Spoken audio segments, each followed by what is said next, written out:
Uh, P Gaming lock in before we even get into it though. Oh, oh, I look beautiful again. But no, on the real, I needed this. I needed a haircut so bad.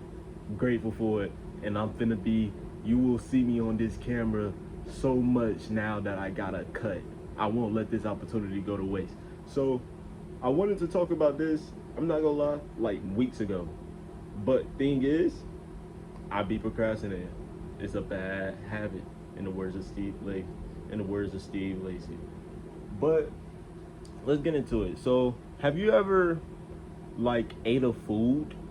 No, have you ever seen a food and wondered if it tasted good? Because the way that it looked, it's not that it looked bad, but it didn't look appealing to you. But a lot of other people seem to like it. So then you, after a while, you finally came across it and you decided to give it a try. And when you gave it a try, you realized why so many other people like it. That's my experience with School Bus Graveyard. Because really, I didn't even mean to even click on it to begin with. Like I would see it on TikTok and stuff. I would see people promoting it, but I would just be like, "Oh, it's just another." It looks all right, but I'll probably put it on my list and just will never touch it because I've done it with so many other things. But Pete, I ran out of things to read, and I was rereading either Lookism or Ordeal. I believe it was Ordeal. I was rereading Ordeal, and the ad for it pops up in the middle of my scrolling, and I tap on it, and I'm like, you know what? Since I'm here, I might as well see what this be about. And I'm reading through it, and it starts off really good. It does start off really good, but I thought it was just gonna be another vanilla series. But the more that I keep scrolling, I'm like, uh, eh, it's all right. But I find myself continue to scroll, and when things hit the fan, it really hit the fan. Like I don't want to put no panels in it in this video because I really don't want to spoil it. I don't want to spoil it. This is really just me pressing y'all. Y'all need to watch this. I mean, y'all need to read this.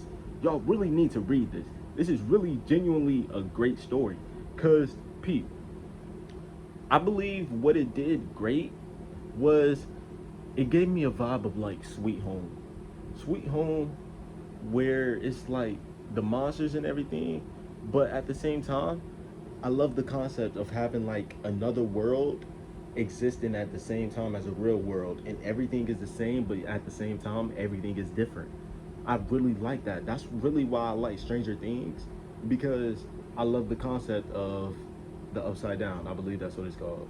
I be forgetting. It's been so long since I've watched Stranger Things, but yeah, I've I really like that concept, and they handled it wonderfully. Where you have all of these things happening, and even currently in the story, keep in mind I'm not fast passed. If you watching this and you caught up fully fast pass and all, please do not don't be a loser, gang. Don't be a loser. But I'm reading it and I'm like, it really, like, the more that you learn about the other world, the more questions you find yourself asking. And even then, even sometimes, like, they'll throw you something, they'll throw in, like, a random fact about the world that you didn't even question before, but now that they brought it to attention, you're like, oh, so that's what happened. I didn't even notice that, but that's crazy. Like, it's really good. And another thing where it's not taking it, it's not trying to center itself on just that one problem. Where, yeah, there's this whole problem with the monsters and this secret society and everything. And as you go in, you find like deeper conspiracies where, yeah, that's cool, but they also got real life problems. They real life struggling. Because keep in mind, they're like 16, they're high school kids. And you really feel that age. You really feel their age as you're reading the story. Like you notice it. And it does really good at like giving every single character a nice little balance. between what's going on in the other world and what's going on in their actual lives. Where Ashlyn, she has always, she's always like been sort of sensitive to the supernatural things, but like, it's not just Ashlyn with some sort of problem. They're not so Ashlyn focused.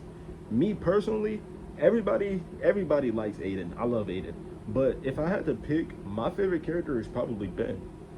And the thing is, Ben is mute. Ben doesn't talk, but the reason behind it was handled so perfectly, in my opinion, that it's like I just gravitate towards that. I've always gravitated towards that type of character. But if I had to pick a second place, then it would be Tyler. I like the twins. I really like the twins and how they handle their lives. And we're gonna get Aiden's, what's the name? We're gonna get Aiden's flashback, and we're gonna get the kid with the glasses, Noah. I believe that's his name. We're gonna get Noah's flashback too soon. And I think that they just handle balancing it so perfectly. Where even when I first started it, I know I said that it started off slow to me in the beginning, but that's because I expected the series to like hit the fan immediately.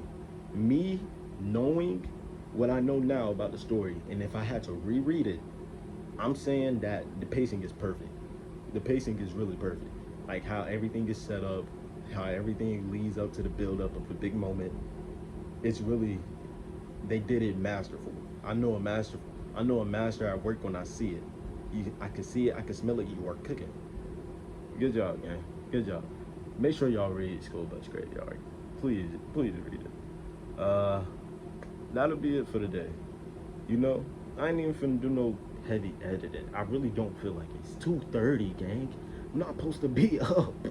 But yeah, y'all boys say go on out. I'll probably come out with something else, because once again, hairline on 10.